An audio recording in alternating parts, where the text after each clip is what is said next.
Setiap stick RAM menyimpan jumlah bytes tertentu yang bisa kita gunakan. Kita tidak hanya bisa melihat sekilas beberapa besar kapasitas RAM hanya dengan melihat sekilas apakah itu jenis DDR2 atau DDR4. Karena jenis RAM ini hanya bisa memberikan informasi tentang kecepatan RAM itu sendiri. Sehingga saat kita membicarakan tentang kapasitas RAM, maksudnya ialah tentang organisasi internal yang berada di bagian persegi hitam yang berada di chip RAM. Contohnya, ini adalah sebuah tampilan RAM yang berkapasitas 250 MB yang saat ini sudah tergolong kapasitas yang sangat kecil.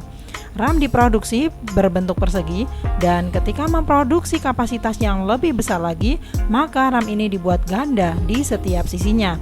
Sehingga jika ini berkapasitas 250 MB, maka jika digandakan di setiap sisinya, RAM ini akan memiliki kapasitas lebih besar dari sebelumnya.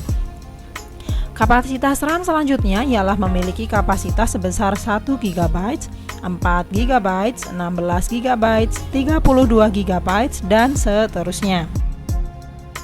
Jika Anda masih menemukan RAM dengan kapasitas 512 MB hingga 8 GB, itu hanyalah penggandaan kapasitas saja. Ini adalah tampilan stick RAM.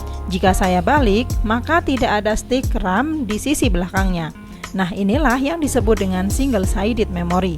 Sedangkan yang ini, Anda bisa mengamati terdapat RAM di kedua sisinya. Dan inilah disebut dengan double-sided memory. Kedua jenis RAM ini sangatlah umum digunakan saat ini, namun pada motherboard tertentu hanya membutuhkan salah satu dari keduanya, sehingga Anda harus membaca buku dokumentasi dari motherboard Anda dan memverifikasi mana yang harus Anda gunakan. Pada tampilan motherboard ini, terdapat 4 slot yang bisa kita gunakan untuk memasukkan RAM. Sedangkan pada motherboard yang ini, hanya terdapat 2 slot saja. Dan di luaran sana juga banyak kita jumpai motherboard yang memiliki 8 hingga 16 slot pada sistem server yang lebih besar. Alasan kenapa memiliki banyak slot ialah karena kita menginginkan fleksibilitas pada RAM tersebut. Jika Anda memasukkan 2 memori dengan kapasitas 8 GB pada sistem, maka total RAM yang Anda miliki ialah sebesar 16 GB. Jika Anda memasukkan 4 memori dengan kapasitas masing-masingnya adalah 8 GB, maka total RAM-nya ialah sebesar 32 GB. Setelah memahami single-sided memory dan double-sided memory, hal selanjutnya yang harus Anda pahami ialah channel RAM. Channel RAM ialah penghubung antara RAM dan CPU di mana data berpindah di antara keduanya. RAM biasanya dijual berpasangan. Hal ini dikarenakan hampir semua motherboard menggunakan konsep channel yang sama. Jika motherboard Anda memiliki 2 channel memori, ini berarti Anda harus memasukkan 2 stick RAM dengan ukuran yang sama. Diagram ini menunjukkan terdapat 2 channel, channel A dan channel B, yang berada di dekat kipas CPU. Jika Anda menginginkan komputer ini bekerja dengan kecepatan penuh, maka Anda harus memasukkan 2 stick RAM, karena pada Mobo ini menyediakan 2 channel memori. Di buku motherboard ini ditampilkan pula di mana Anda bisa meletakkan 1 stick RAM. Namun, Anda harus ingat bahwa ketika Anda mencoba untuk mengebut sistem komputer, maka Anda akan mendapati masalah pada memorinya.